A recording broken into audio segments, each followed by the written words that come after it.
Hello everyone, welcome to my channel Ankinet Commerce Classes. Today I will discuss business finance. आज हम business finance को again पढ़ने वाले हैं. इसमें हम बहुत सारे टॉपिक्स को कवर करेंगे. ठीक है जी. इसमें हम पहले पढ़ते हैं वर्किंग कैपिटल. वर्किंग कैपिटल होती क्या है?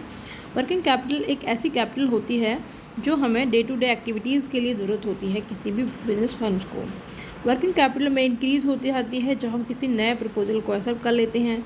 Increase working capital increase cash outflow. अगर हमारी वर्किंग कैपिटल इंक्रीज़ हो जाती है तो कैश आउटफ्लो भी इंक्रीज़ हो जाता है.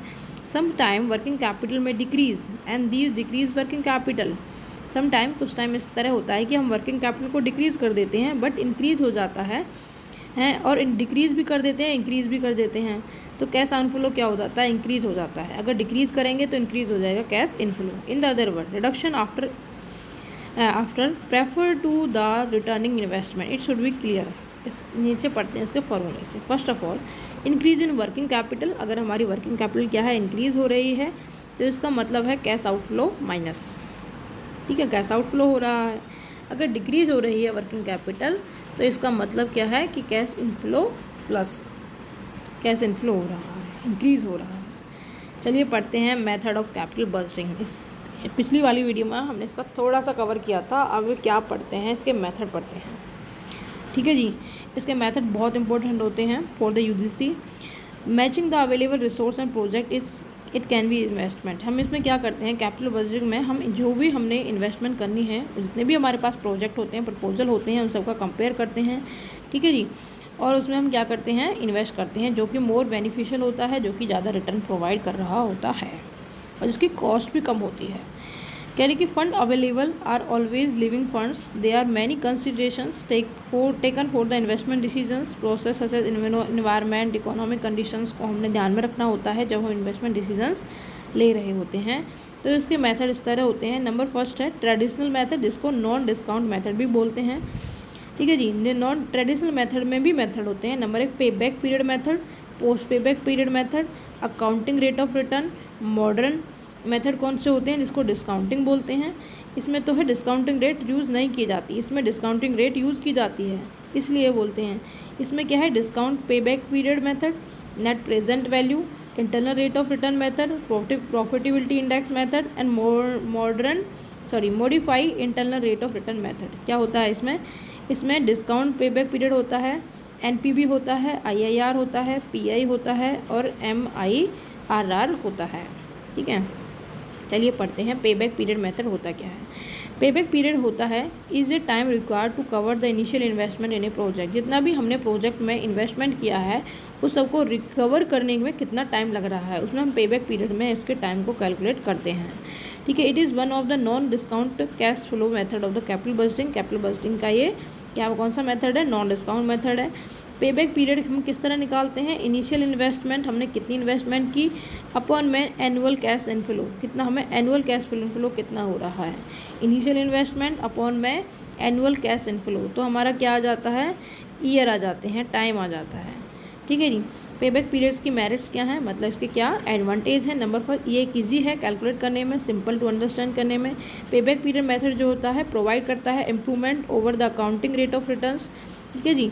ये जो मेथड है प्रोवाइड करता है improvement over the accounting rate of return. पे बैक पीरियड जो होता है रिड्यूस करता है possibility of loss on account या ऑब्सोलेंस को भी रिड्यूस करता है, ये लॉस होने को भी मतलब रिड्यूस करता है. उसके बाद डीमेरिट्स क्या है? इग्नोर करता है टाइम वैल्यू ऑफ मनी को.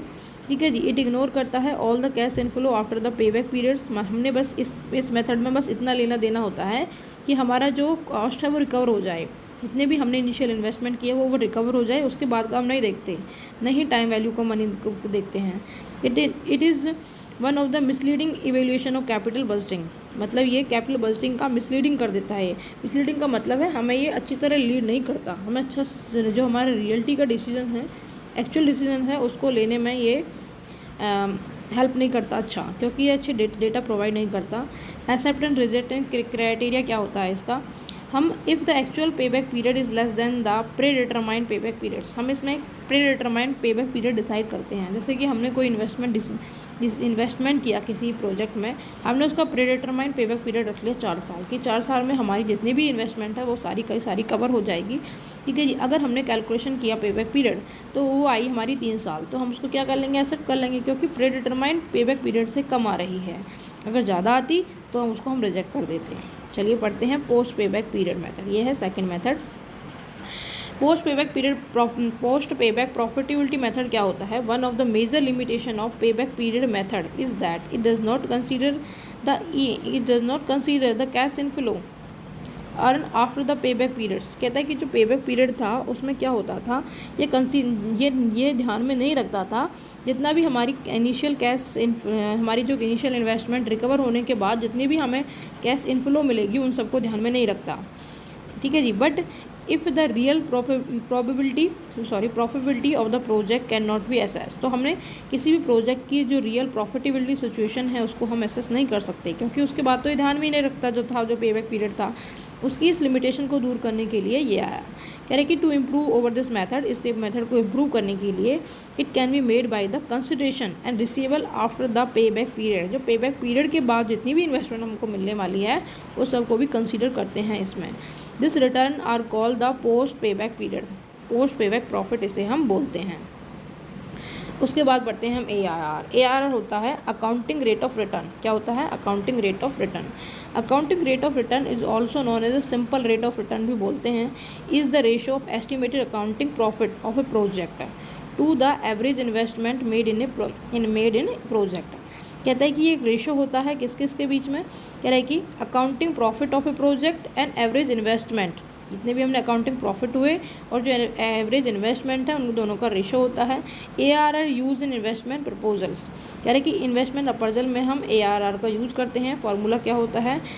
Accounting rate of return is calculated using the formula number first, average accounting profit is the arithmetic mean of accounting income expected to be earn during the each year of the project life time. जितना भी project का life time में जितना भी हमारा वो हुआ profit हुआ उस सब का हम एवरेज निकालते हैं। एवरेज इन्वेस्टमेंट निकालते हैं। एवरेज इन्वेस्टमेंट में भी calculated as the sum of beginning and ending book value of the project divide by 2। तो इसमें हम क्या निकालते हैं? एवरेज इन्वेस्टमेंट निकालते हैं, इनिशियल इन्वेस्टमेंट प्लस में जो भी हमारे पास बुक वैल्यू बची लास्ट में अपॉन में 2। And another variation of ARR formula use initially investment incident of average investment. कुछ जो दूसरे अनदर जो वेरिएशन है ARR फार्मूले की, उसमें हम कुछ में इनिशियल वैल्यू को यूज़ करते हैं, एवरेज को नहीं यूज़ करते हैं। डिसीजंस रूल क्या होता है? एस्पेक्ट कब करते हैं? जब project only if its ARR is equal to या greater than the acquiring ARR। कह रहा है कि जितनी भी हमने इसकी जो प्रोजेक्ट का जो ARR आया वो इक्वल होना चाहिए, ग्रेटर होना चाहिए जितना भी हमने एक्वायर किया था ARR को। कह रहा है कि case of mutually exclusive project accept then one of with higher ARR। अगर कह रहा है कि अगर म्यूचुअल एक्सक्लूसिव प्रोजेक्ट हैं, मतलब 2 प्रोजेक्ट हैं, जैसे में हम दोनों में से किसी एक में करना है तो क्या होता है उसमें हम जिसकी हायर ARR होगी उसको ही एक्सेप्ट करते हैं, ठीक है। उसके बाद पढ़ते हैं इसका फॉर्मूला क्या होता है? एवरेज प्रॉफिट अपॉन में एवरेज इन्वेस्टमेंट, ठीक है। उसके बाद होते हैं इसके एडवांटेज क्या होते हैं? कह रहे हैं कि like the payback period this method is investment appraisal is very easy to calculate. Easy होता है कैलकुलेट करने में। ये रिकॉग्नाइज करता है प्रॉफिटेबिलिटी फैक्टर को ऑफ इन्वेस्टमेंट्स की, कि जो भी हम इन्वेस्टमेंट कर रहे हैं उसकी प्रॉफिटेबिलिटी क्या आएगी। डिसएडवांटेज क्या होते हैं? It ignore time value of money, time value of money को ध्यान में रखता है। We use the ARR to compare 2 project having equal initial investment. The project which has higher annual income is later the year of its useful life में rank higher. कहता है कि अगर कोई प्रोजेक्ट जो है हायर एनुअल इनकम दे रहा है तो उसको हम हायर रैंक दे देंगे then one of the having higher annual value in the beginning year. कह रहा है कि then the one of the having the higher value in the beginning of the year even if the present value of the income generated by later the project is higher. कहता है कि इसमें हम time value को full ignore करते हैं। Ignore करने का मतलब होता है इसमें हम टाइम वैल्यू कंसिडरेशन नहीं करते हैं। टाइम वैल्यू जो होता है उसका चलिए थोड़ा सा बता देती हूँ। टाइम वैल्यू का मतलब होता है जो आज हमारे पास जो रुपए है वो 1 साल बाद हमारे मतलब आज जो हमें है वो ज़्यादा है और 1 साल बाद जो मिलेगा वो कम हो जाएगा, क्योंकि उसकी वैल्यू हो जाएगी डिक्रीज़, ठीक है जी। इसीलिए इसके बहुत इसका एक मतलब पूरा चैप्टर ही है, मैं आपको उसको पढ़ाऊँगी, बहुत अच्छा चैप्टर है, ठीक है। ये इग्नोर करता है टाइम वैल्यू ऑफ मनी को। It calculate in different way, there is a problem of consistency, इसमें कंसिस्टेंसी बिल्कुल नहीं होती, इसके बहुत सारे फार्मूलेज हैं कैलकुलेट करने में। उसके बाद पढ़ते हैं it is use accounting income rather than the cash flow information, accounting income को ये ध्यान रखता है, कैश इनफ्लो को नहीं, ठीक है जी। It is not suitable for project which having high maintenance cost because there is a variability also depend on the timely cash inflows, ठीक है। ये बहुत ही डिफिकल्ट होता है कि अकाउंटिंग इनकम को ध्यान रखता है। उसके बाद होते हैं, एक मिनट, उसके बाद पढ़ते हैं हम discounted payback period, discounting payback periods, ठीक है। ये कौन सा है? Is formula and calculation of the procedure in discounted payback period method में we have to calculate the present value of each cash inflow taking the start of first periods as 0 points, ठीक है जी। इसमें हम क्या करते हैं, present value निकालते हैं, जितने भी हमारा इनफ्लो आया उसका हम क्या निकालते हैं, प्रेजेंट वैल्यू निकालते हैं, ठीक है। ठीक है, for this purpose the management has to set a suitable discount rate, इसमें मैनेजमेंट क्या करता है, एक सूटेबल जो है डिस्काउंट रेट निकालता है, ठीक है। उसके बाद ही सारे डिसीजंस लेते हैं। The discounted cash inflow for each period is to be calculated be using the formula use करके हम कैश इनफ्लो का जो भी हमारा कैश इनफ्लो है उसका अमाउंट निकालते हैं, ठीक है जी। डिस्काउंट जो फिर इसमें क्या होता है, डिस्काउंट करके हम अपनी जो कैश फ्लो है उसकी प्रेजेंट वैल्यू निकालते हैं। उसमें फार्मूला क्या यूज़ करते हैं, कह रहे कि where I is the discount rate and is a period to which the cash inflow related, ठीक है जी। चलिए आगे पढ़ते हैं। ये इसका फार्मूला होता है जो कैश इनफ्लो का होता है, एक्चुअल कैश इनफ्लो अपॉन में 1 में n की पावर n, क्या होता है, एक्चुअल जो हमारी कैश इनफ्लो आई, कैश इनफ्लो, ठीक है, अपॉन में क्या 1 में n की पावर n, ठीक है।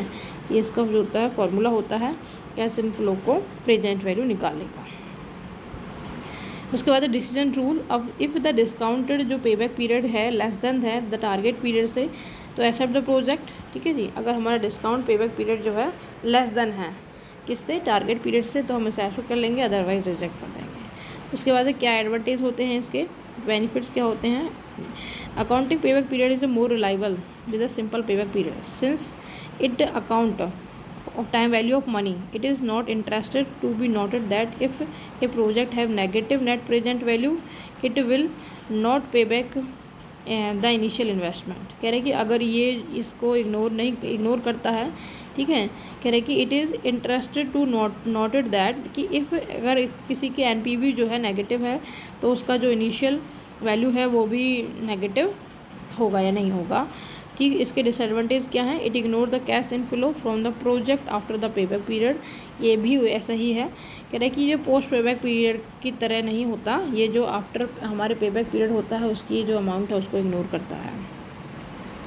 चलिए पढ़ते हैं एनपीवी, चलिए इसको पढ़ते हैं। एनपीवी मॉडर्न टेक्निक होती है। एनपीवी में क्या होता है, नेट प्रेजेंट वैल्यू हम निकालते हैं, ठीक है जी।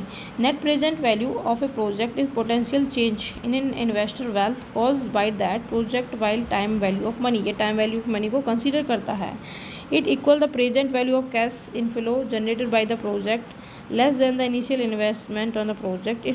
It is one of the most reliable measure use in the capital budgeting, बहुत ही अच्छा मेथड है जिसमें हम कैपिटल की जो इनफ्लो है आउटफ्लो है उसकी दोनों की प्रेजेंट वैल्यू निकालते हैं, उसके बाद हम डिसीजंस लेते हैं, ठीक है जी। कहते हैं कि net present value calculated on the to take the following two inputs, project net cash inflow in successive periods from the project net cash flow in successive periods, project and target rate of returns, hundred rate cash जो net cash flow equal to the cash inflow periods, मतलब इसमें इस तरह ही होता है, 100 rate वगैरह का इसमें यूज़ किया जाता है। Weighted average cost of capital mostly use as the 100 rate, जो क्या होती है वो 100 रेट की तरह ही यूज़ की जाती है। इसकी कैलकुलेशन इंपॉर्टेंट है, कैसे हम इसको कैलकुलेट करते हैं। कहते हैं कि अगर एक चीज़ और पढ़ लेते हैं, अगर एनपीवी जो है क्या होता है, पॉजिटिव होता है तो हम उसको एक्सेप्ट कर लेते हैं, अगर हमारा नेगेटिव होता है एनपीवी तो हम उसको क्या कर देते हैं, रिजेक्ट कर देते हैं। If more than one project under the consideration, अगर हम 2 प्रोजेक्ट से मतलब एक प्रोजेक्ट से ज़्यादा कर रहे हैं तो the project having the higher NPV, जिस प्रोजेक्ट की हायर एनपीवी होती है उसको हायर रैंक देते हैं। देखिए this method is consider the whole life of the project, जो प्रोजेक्ट की सारी लाइफ को ये कंसीडर करता है। सेल्वेज वैल्यू को, टाइम वैल्यू को are also based on the cash flow other than the accounting profit, ये कैश फ्लो को बेस करता है ना कि अकाउंटिंग प्रॉफिट को। इट इज़ कंप्लीट मेथड होता है, यूज़ होता है most in the capital budgeting decisions में।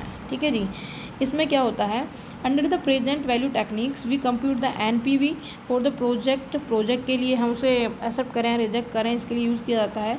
कंप्यूटिंग द एनपीवी, जो हम एनपीवी को कैलकुलेट करते हैं, all the cash outflow and cost inflow जो होते हैं आफ्टर द टैक्स होते हैं बिफोर डेप्रिसिएशन। जितने भी हमने कैश आउटफ्लो लिया, कैश इनफ्लो लिया, उसको हम आफ्टर टैक्स लेंगे बट बिफोर डेप्रिसिएशन लेंगे। Are estimated for project life, जो उसकी फुल प्रोजेक्ट लाइफ के जितने भी हमने कैश आउटफ्लो या इनफ्लो लेंगे उसको हम लेंगे before depreciation but after tax. ठीक है जी। नेट प्रेजेंट वैल्यू, जो कैश इनफ्लो और आउटफ्लो की are computed by multiply the उसकी प्रेजेंट वैल्यू से, कैश इनफ्लो और आउटफ्लो की प्रेजेंट वैल्यू निकाली जाती है उनकी प्रेजेंट वैल्यू से उसको मल्टीप्लाई करके। Present value factor are computed on the base of cut off rate या फिर of the project. Present value क्या होती है, उसकी कट ऑफ रेट से उसको मल्टीप्लाई करते हैं, उसकी आउटफ्लो इनफ्लो को, उसकी प्रेजेंट वैल्यू निकल जाती है। चलिए पढ़ते हैं इसके स्टेप्स। नंबर फर्स्ट कहता है कि इन्वॉल्व कैलकुलेशन ऑफ एनपीवी इन, कहता है कि हमने NPV is the estimation of net cash flow from the project over it's life. The second step, हमने एनपीवी कैलकुलेट करना है। ठीक है जी। तो एनपीवी के लिए पहले हमने क्या करना है, पहले हमने पढ़ना है gross present value of cash inflow, gross present value निकालनी है इनफ्लो की। ठीक है, जिसे हम जीपीवी ऑफ इनफ्लो भी कहते हैं। उसके बाद बोलते हैं माइनस करते हैं इसमें प्रेजेंट वैल्यू ऑफ आउटफ्लो। ठीक है जी, इसका सिंपल वाला फॉर्मूला होता है कि cross present value of cash inflow, ठीक है, माइनस में present value of cash outflow.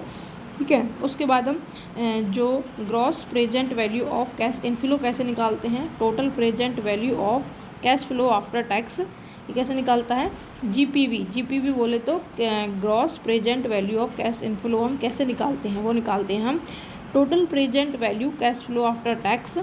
ठीक है, earning during the economic life of the project, जो हमने टोटल हमने कैश फ्लो लिया है after tax but before depreciation, plus present value of terminal cash inflow, present value of terminal cash inflow.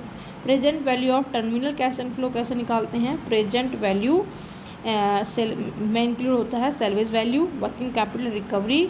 ठीक है जी, working capital recovery plus tax saving on the short term capital loss if any, इन सबको plus करके उन सब की present value निकालते हैं। किस किस की प्रेजेंट वैल्यू निकाली जाती है, सेल्वेज वैल्यू की, वर्किंग कैपिटल रिकवरी की और tax saving on the short term, इन तीनों को प्लस करके इनकी प्रेजेंट वैल्यू निकाली जाती है। तो उससे निकल जाती है present value of terminal cash flow. तो present value of terminal cash flow को हम total present value of CAF में प्लस कर देते हैं तो हमारी GAP ऑफ कैश इनफ्लो निकल जाती है। तो हम जब GAP कैश इनफ्लो को माइनस कर देते हैं present value of cash outflow से तो NPV निकल जाती है। ये तो था इसका मेथड्स, इसमें हम पढ़ते हैं। सेकंड स्टेप हो गया, फिर के बाद बताता है second step of cash, second step होता है discount those cash flow 100 rate से। जो हमारी इनफ्लो था उसको हमने क्या किया, 100 रेट से क्या, कट ऑफ रेट से क्या किया, प्रेजेंट वैल्यू निकाली उसकी। ठीक है जी, कैश फ्लो में भी इवन हो सकते हैं, कैश फ्लो होते हैं इवन भी हो सकते हैं, अनइवन भी हो सकते हैं। इक्वल कैश फ्लो अगर हमारे मिल रहा है तो उसको इवन बोलेंगे। ठीक है जी, अगर उसको क्या होता है, अगर अनइवन होते हैं जो कि हमारा कैश फ्लो इक्वल नहीं मिल रहा है। अगर इक्वल मिल रहा है when they are even, present value can be easily calculate कर सकते हैं by the using the formula present NET. Present value of NET के फॉर्मूले से हम आसानी से कैलकुलेट कर सकते हैं। हाउएवर इफ़ द अनइवन है तो कैलकुलेट करने में थोड़ा सा डिफिकल्टी मिलेगी। ठीक है जी, कह रहे हैं कि each individual net cash inflow separately, हम इस हर एक जो भी कैश इनफ्लो मिल रहा है उसको सेपरेटली उसकी प्रेजेंट वैल्यू निकालते हैं, फिर उसका टोटल करते हैं। ठीक है जी, फिर उसकी टोटल प्रोजेक्ट की कैश फ्लो आ जाती है, उसको उसकी इनिशियल वैल्यू से घटा देते हैं तो हमारी NPV आ जाती है। चलिए पढ़ते हैं। ये है नेट प्रेजेंट वैल्यू। ठीक है जी, बहुत अच्छी टेक्निक है किसी भी प्रोडक्ट के लिए डिसीजंस लेने के लिए। इसको हम डिस्काउंटिंग टेक्निक्स भी बोलते हैं। एनपीवी का मतलब होता है present value of cash inflow minus में इनिशियल इन्वेस्टमेंट। इनिशियल इन्वेस्टमेंट का मतलब होता है जो आउटफ्लो होती है प्रेजेंट वैल्यू की। तो इसका फॉर्मूला होता है ये sigma C F T upon में 1 प्लस आर की पावर टी। ये वन जो है ये फॉर्मूला होता है 1/1 प्लस आर की पावर टी। ये होता है प्रेजेंट वैल्यू का फॉर्मूला। ठीक है जी, इसमें हमने किससे मल्टीप्लाई किया, कैश फ्लो से मल्टीप्लाई कर दिया। तो क्या आ गई, कैश फ्लो की प्रेजेंट वैल्यू आ गई, और यह है कैश फ्लो ऑफ आउटफ्लो, तो हमारी एनपीवी निकल गई। उसके बाद हम पढ़ते हैं कैश फ्लो ऑफ इवन। अगर इवन है तो ये हो गया आर बोले तो नेट कैश फ्लो, जितना हमारा कैश फ्लो आया, और 1 प्लस ये है 1 प्लस आई की पावर टी। आई बोले तो डिस्काउंट रेट। ठीक है जी, ये हमारा इवन है। तो इवन है मतलब कि हमारी जितनी भी हमें इंस्टॉलमेंट मिल रही हैं, कैश फ्लो मिल रहा है, वो क्या मिल रहा है, इक्वल मिल रहा है। अगर हमारी कैश फ्लो क्या है, अनइवन है, तो अनइवन का मतलब होता है कि जितनी भी हमें कैश इनफ्लो मिल रहा है वो इक्वल इंस्टॉलमेंट पर नहीं मिल रहा है। कभी 8,000, कभी 10,000, कभी 5,000, कभी 20,000, इस तरह जो है मिल रहा है, तो अनइवन बोलेंगे। अनइवन है तो एनपीवी को कह रहे कि to calculate the PV of all the cash flow we need to find the PV of each cash flow and then the add of all their present value. तो इसमें हम क्या करते हैं, जितने भी हमारे मतलब पीवी होती हैं उन सब का हम क्या निकालते हैं, प्रेजेंट वैल्यू निकालते हैं, उसको हम ऐड कर लेते हैं। ठीक है जी, उसके बाद हमारी present value of cash inflow निकल जाती है। उसमें हम present value of cash inflow को आउटफ्लो से माइनस कर देते हैं, तो हमारी क्या निकल जाती है, एनपीवी निकल जाती है। ठीक है, जैसे कि इस फॉर्मूले में देखिए हमें यहाँ पे 1,500 मिल रहा था, यहाँ पे 1,850, यहाँ पे 2,100, यहाँ पे 2,500, यहाँ पे 2,950। तो ये सबको हमने हार्डर रेट से या फिर कट ऑफ रेट से क्या किया, डिस्काउंट किया, और उसके बाद हमने सबको प्लस कर लिया, पीवी निकल गई। ठीक है जी, ये हमारी present value of uneven cash inflow इतनी निकल गई। उसके बाद हम पढ़ते हैं स्ट्रेंथ। कह रहे कि नेट प्रेजेंट वैल्यू जो होती है account for time value of money, time value of money को ये ध्यान में रखती है। ठीक है जी, which make it a sounder approach of than other investment proposals. कहते हैं कि इस जो ये टाइम वैल्यू ऑफ मनी को कंसीडर करती है, इससे ये टेक्निक को इसको अच्छा बना देती है। ठीक है, विच डोंट डिस्काउंट, जो यूज़ नहीं करते उनसे अच्छा बना देती है। Accounting rate of returns. ठीक है, एक net present value is even better than the some other discount cash flow technique such as IIR। जो नेट प्रेजेंट वैल्यू होती है इज़ इवन बेटर है दूसरी वाली टेक्निक से। ठीक है, in the situation where IIR and PV are giving conflicting decisions. अगर IPV और IIR और NPV दोनों कॉन्फ्लिक्टिंग मतलब कि कॉन्फ्लिक्टिंग डिसीजंस दे रहे हों कि कौन से को फॉलो करें, तो हमें NPV के डिसीजन को ज़्यादा प्रेफर करना चाहिए। वीकनेस क्या है, NPV is after all an estimations. It is sensitive to change in estimation for the future cash flow, salvage value and cost of the capital. Net present value does not take into account size of the project। ये size of the project को बिल्कुल ध्यान नहीं रखती है, इसकी weakness है। ठीक है, बहुत ज़्यादा ही सेंसिटिव है। ठीक है, इनिशियल इन्वेस्टमेंट अगर 4 मिलियन है to generate NPV 1 million while the computing project B. ठीक है जी, require 2 million investment to generate NPV 0.8। तो if we base our decisions on NPV alone, we will prefer to project A because it has the higher NPV, but project B has generated more shareholder wealth per dollars on initial investment 0.8 upon 2 million। कहता है कि अगर हमने किसी project में investment किए $4 million, उससे हमें NPV मिल गई $1 मिलियन। ठीक है, और प्रोजेक्ट बी था उसमें हमने इन्वेस्टमेंट किए, कितना इन्वेस्टमेंट किया हमने उसमें $2 मिलियन, और हमने उसकी NPV मिल गई $0.8 मिलियन।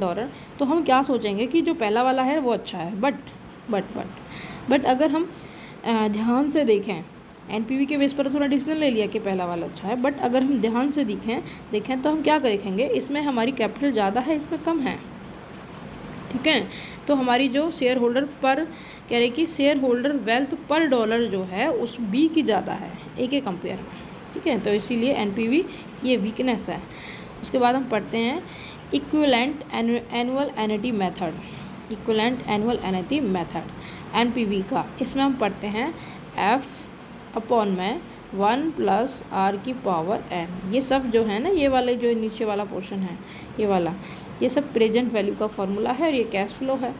ठीक है। फ्यूचर कैश फ्लो, ठीक है जी, डिस्काउंट रेट है, उस सब को हमने इससे मल्टीप्लाई कर दिया। इसमें इक्विवेलेंट एनुअल एन्युटी मेथड बोलते हैं इसको, ठीक है जी। In the other word it is expected compound annual rate of return that will be earn on the project और investment in pay back periods.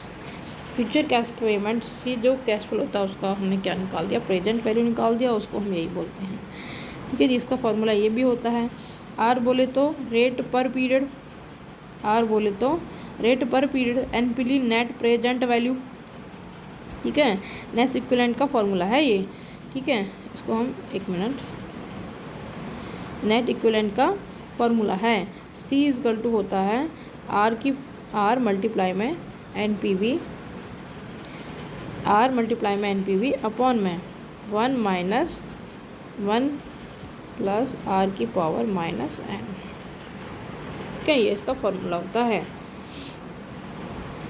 Capital rationing is an act of placing restrictions on amount of new investment and project undertaken by the company। किसी भी company के पास बहुत सारे funds नहीं होते, मतलब कि अनलिमिटेड फंड नहीं होते, कुछ लिमिटेशंस होती हैं, ठीक है जी, किसी नई प्रोजेक्ट में इन्वेस्टमेंट करने के लिए, ठीक है। तो ये कैपिटल राशनिंग इस चीज़ को बताता है। This is the accomplishment by imposing the higher cost of capital for investment considered by setting a cancelling on a specific portion of a budget। कहता है कि ये मतलब कि हमारे पास बहुत ज़्यादा इन्वेस्टमेंट नहीं होती, बहुत ज़्यादा पैसे नहीं होते अनलिमिटेड, तो हमने कुछ में इन्वेस्टमेंट करना होता है, कुछ में नहीं करना होता है, तो हमने ऑप्टिमम मिक्स करना होता है अपने प्रोजेक्ट का, ताकि हमारी जो एनपीवी है वो मैक्सिमम हो, ठीक है। Profitability index is major which is used in the situation of capital rationing.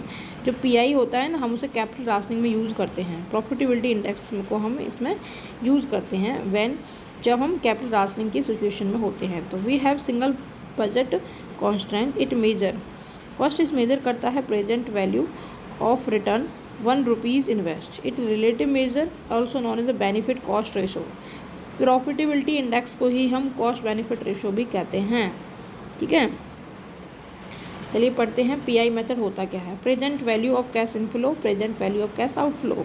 Pi अगर हमारा मोर देन 1 है तो accept the project, NPV is positive होगा। अगर पीआई जो है लेस देन 1 है तो वी रिजेक्ट द प्रोजेक्ट, क्योंकि एनपीवी माइनस होगा।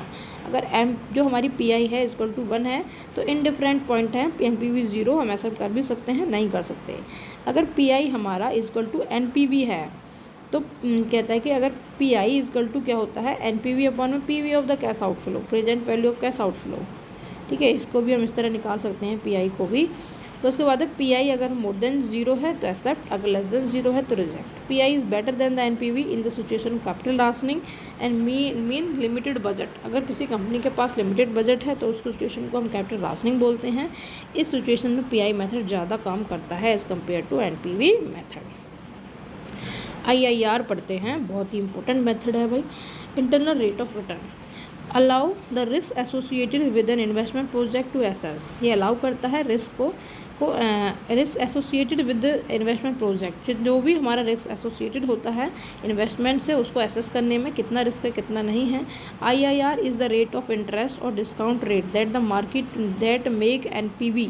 आईआईआर एक ऐसा रेट होता है, ऐसा डिस्काउंट रेट होता है जो एनपीवी को क्या बना देता है, 0 बना देता है, इक्विवेलेंट कर देता है PVC1 इक्वल टू PVC0 को। इट हेल्प करता है measure the worth of the investment की वर्थ को मेजर करने में। It allow the firm to assess whether an investment in machine etcetera and would yield a better return based on the internal standard of returns. ये कहता है कि allow करता है फर्म को एसेस करने में कि जो भी वो इन्वेस्टमेंट कर रहे हैं किसी मशीन वगैरह में, उन्हें बेटर यील्ड मतलब बेटर इन्वेस्टमेंट डिसीजन, बेटर जो रिटर्न है उसको मिले।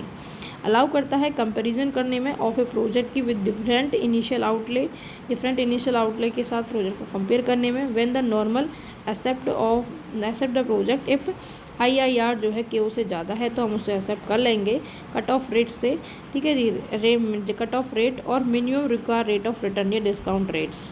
Accept the project IR greater than the require rate of return mean higher IIR is prefer. Calculated based on the trial and error method, पर इसे हम calculate करते हैं।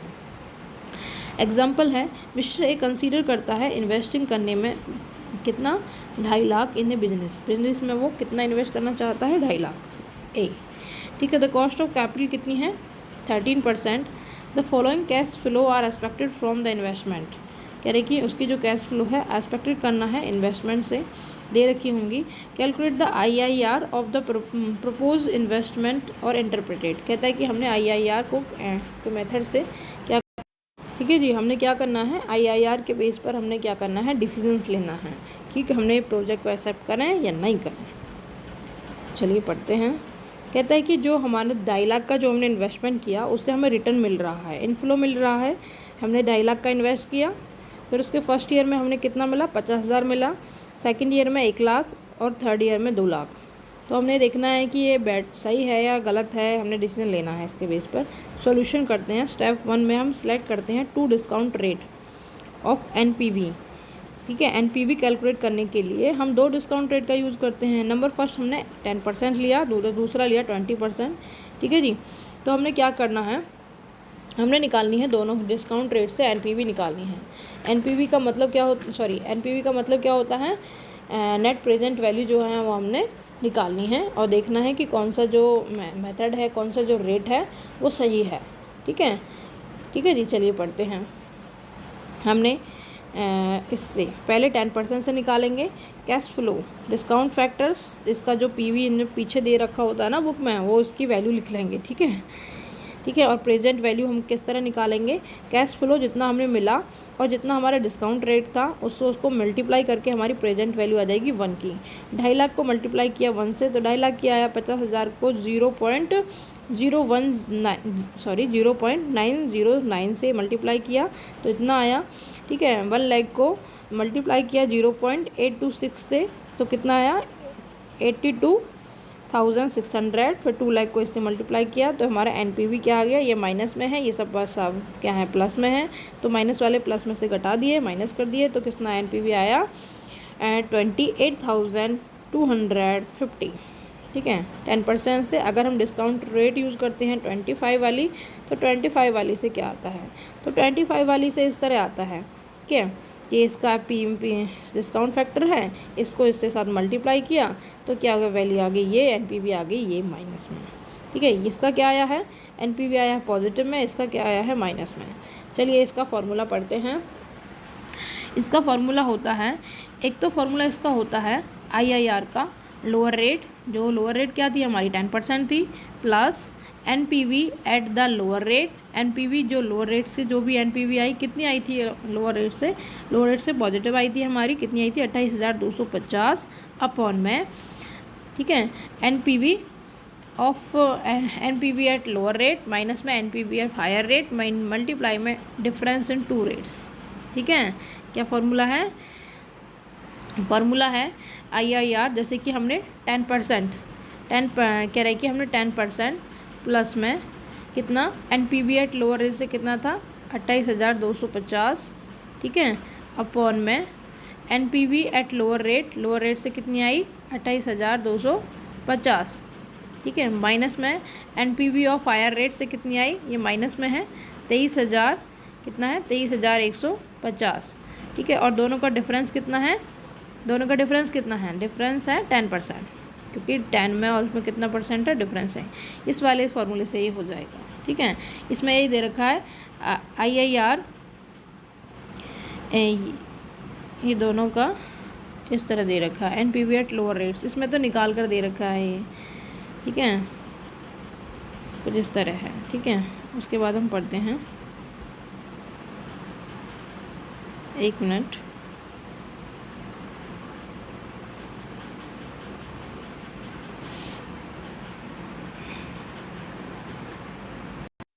ठीक है जी।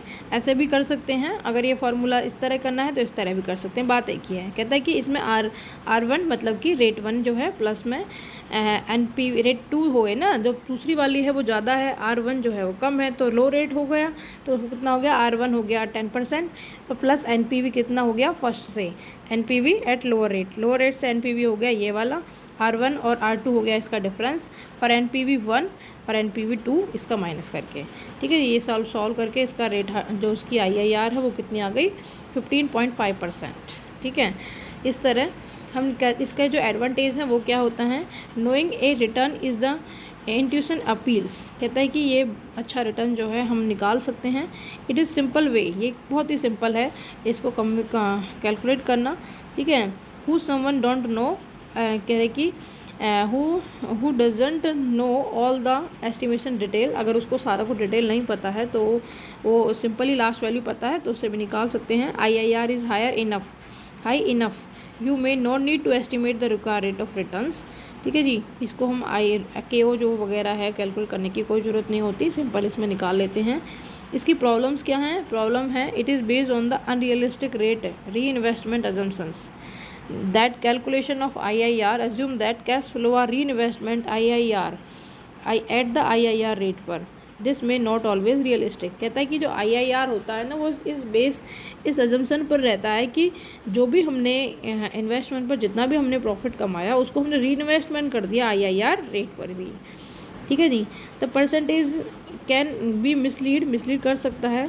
Would you rather earn 100% rupees 100 investment at 10% rupees on 10,000 investment, percentage भी mislead कर सकता है। When project are non conventionals mutual exclusive the result में बी कॉन्ट्राडिक्टरी, देयर में be 3 situations, time disparity, size disparity and in unequal lives. ये बहुत ही ज़्यादा important होता है, कई बार पूछ लेता है कि कौन कौन सी जो प्रॉब्लम्स आती हैं। कहते हैं कि अगर नॉन कन्वेंशनल है, एक्सक्लूसिव है तो कौन कौन सी प्रॉब्लम आती हैं? टाइम डिसेपरेटी, साइज डिसेपरेटी और अनइक्वल लिव्स। 2 प्रोजेक्ट होते हैं एंड म्यूचुअल एक्सक्लूसिव तो उसमें टाइम की भी डिसेपरेटी हो सकती है, साइज़ की भी, कोई छोटा हो सकता है कोई बड़ा हो सकता है। अनइक्वल लिव्स है, कुछ 2 साल के लिए, कोई 4 साल के लिए, ठीक है जी। इन तीनों को याद रखना है हमने, टाइम है, साइज़ है और अनइक्वल लिव्स है, ठीक है। उसके बाद नोट करते हैं इन सिचुएशन टाइम डिसेपरेटी, अगर टाइम डिसेपरेटी की सिचुएशन है तो of meaning if the timing of return different of 2 project, अगर टाइमिंग है जो रिटर्न की वो 2 प्रोजेक्ट के लिए डिफरेंट है तो हम क्या मेथड यूज़ करेंगे? NPV, ठीक है। एक सिचुएशन ऐसी है जिसमें टाइम डिसेपरेटी है, क्या है? टाइम डिसेपरेटी है, मतलब कि टाइम की डिफरेंस है, कि दोनों की 2 प्रोजेक्ट के रिटर्न में टाइम का डिफरेंस है तो हम इसमें यूज़ करेंगे NPV, ठीक है। इन केस अगर साइज डिसेपरेटी है तो हम क्या करेंगे? टाइम है तो NPV कर लिया, ठीक है। कैपिटल राशनिंग है तो PI यूज़ करते हैं, ठीक है। अगर इन साइज़ का चेंजमेंट है, साइज़ का डिफरेंस है तो हम इसमें क्या यूज़ करते हैं? कह रहे हैं कि इसमें हम PI मेथड यूज़ करते हैं, सॉरी NPV, क्या यूज़ करते हैं? NPV यूज़ करते हैं। एक मिनट, कहते हैं कि अगर साइज़ का डिफरेंस है तो हम इसमें क्या यूज़ करते हैं? NPV मेथड यूज़ करते हैं। टाइम में भी हम NPV और साइज़ में भी NPV। उसके बाद कैपिटल राशनिंग है तो PI यूज़ करते हैं और अनइक्वल लिव्स है तो हम क्या यूज़ करते हैं?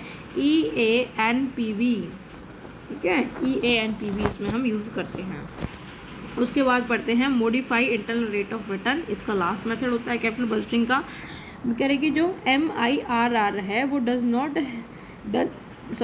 कह रहे कि MIRR होता है ना, does away with the unrealistic re investment rate assumptions of irregular IIR। जो हमारा MIRR होता है does away with the unrealistic re investment rates, जो कि हमारी किसकी है? ये IIR की एजम्पशन होती है कि उनमें से जो भी हमें पैसा अर्न हुआ इन्वेस्टमेंट पर उसको हम री इन्वेस्टमेंट कर देंगे IIR रेट पर ही, ठीक है। Has the result given by MIRR and NPV are always sames. कहता है कि तो इसमें बताता है कि result has result given by MIR and NPV always same, दोनों का सेम ही होता है। MIRR is the average annual rate of return, ये कौन सी होती है? एवरेज एनुअल रिटर्न होती है। That will be earn on an investment, किसी इन्वेस्टमेंट पर हम इसे अर्न करते हैं। If the cash flow are re investment at the specific rate of return, usually WACC, किस पर? WACC पर। इसको हम जब यूज़ करते हैं, कहते हैं कि that will be earn on investment, इस किसी इन्वेस्टमेंट पर अर्न होता है। If the cash flow are re investment at a specific rate पर उसको री इन्वेस्टमेंट किया जाता है कैश फ्लो को, जो कि इनमें इन्वेस्टमेंट से अर्न हुआ है। दूसरी बात है कह रही कि फाइंड करना है हमने total future value of cash inflow after the tax of project. Tax के बाद जो भी हमारा कैश इनफ्लो बचता है फाइंड करना है उसकी फ्यूचर वैल्यू। फाइंड करना है total future value of cash inflow की after tax of project during it's